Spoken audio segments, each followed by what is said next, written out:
Hi guys, it's Coach Dean from Baruch's Bearcat Bootcamp. Today, we're going to utilize circuit training in our full body weight workout. The important thing to note about circuit training is that it's continuous. So if we have a circuit of 4 exercises, it's very important that we're going exercise 1, then right into exercise 2, then exercise 3 and 4. And that's when we complete our circuit, and that's when we take our break.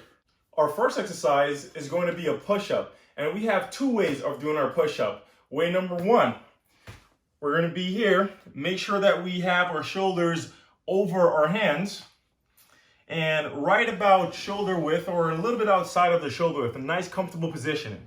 Then I'm going to lift the knees off the ground and straighten my body out as if I'm in a plank position. Then I'm going to lower my body all the way to the floor. Push. 1, 2, 3, making sure to keep my abs engaged and keep squeezing as I'm pushing up.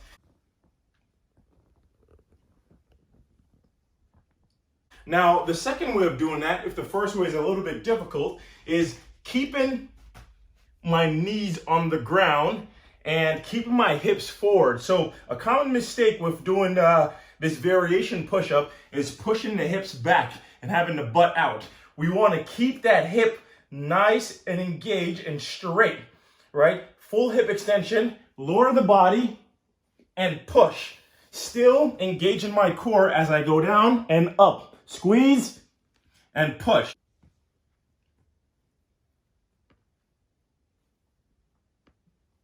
Our next exercise is a lower body exercise, the prison squat. I'm going to place my hands up and behind my head, making sure I keep my torso nice and upright. Then I'm going to try to sit down or squat and making sure that I keep my knees behind my toes. Here, 1, 2, 3. Now it's very important that I'm not going over and bring my chest pointing to the floor. Keep your chest up at all times. Now our next exercise is also a lower body exercise, the good morning. So just like the prison squat, I'm going to place my hands above my head, making sure that my elbows are fly all the way out to the side. Now with the good morning, it's not a squat, so I'm hinging from the hip, which means I'm here, I'm going to try to keep my back nice and upright and straight and try to open up my chest in order to maintain that position. So I'm going to go here, open up the chest, slight bend in the knees, keeping my back nice and flat, and drive. 1, slight bend in the knee, and drive. 2, again, 3. Now we're back on the floor again, this time for a shoulder tap. A shoulder tap is going to strengthen my shoulders and engage my core at the same time. Now that's going to put me into this plank-like position. I'm going to make sure to engage my abs and stay as stable as possible while switching over. 1, tapping the shoulders, 2, all the way to 20. So I'll go here, here, and make sure I minimize the movements in my hip.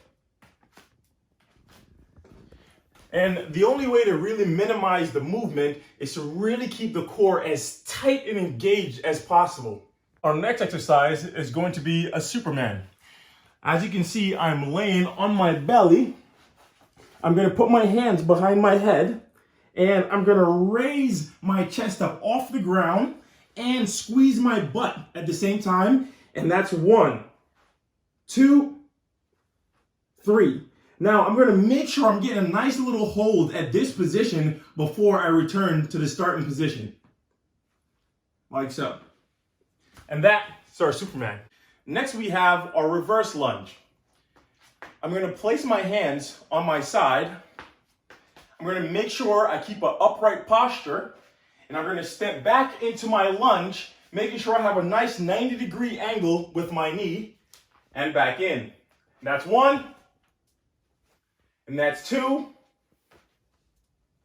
and that's 3, and that's our reverse lunge. Next, we have our glute bridge. For glute bridge, my back is on the floor, my knee is bent, and I'm going to place my hands down for support. I'm going to drive my hips up, squeezing my glutes, 1, 2,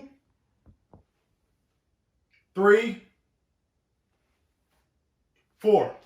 Now to complete our second circuit with our final exercise, the bicycle crunch.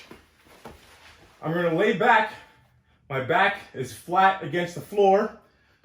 Now I'm going to place my hands behind my head, get my heels off the ground, and I'm going to keep on moving, continuous motion, as if I'm pedaling a bike.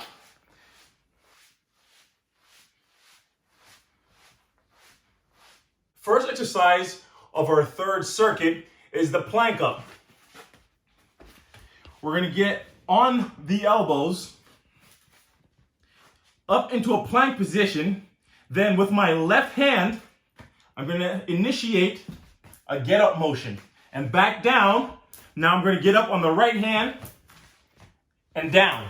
Up on the left, making sure I'm switching sides all the time. Up on the right. Up on the left. Up on the right. And that is our plank up. Now we're going to get into our jump squat. We're going to up our cardio a bit.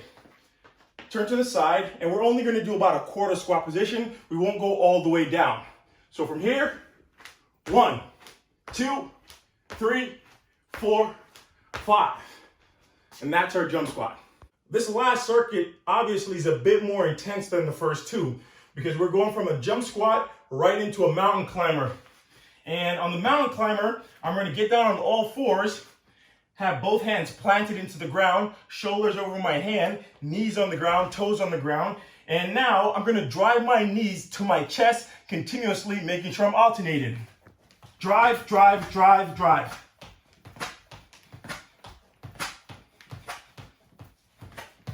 And now we're going to finish up our third circuit with our final exercise, the side plank hip raise. For the side plank hip raise, I want to make sure I'm in a very straight line. My hips in line with my knee, in line with my ankles, in line with my shoulders. And I don't want my elbows to be all the way out to here. I want my elbows right under my shoulder, and I want my hip rotated to the front. And that's 1, and that's 2, and that's 3, and that's 4. Making sure I get into this position.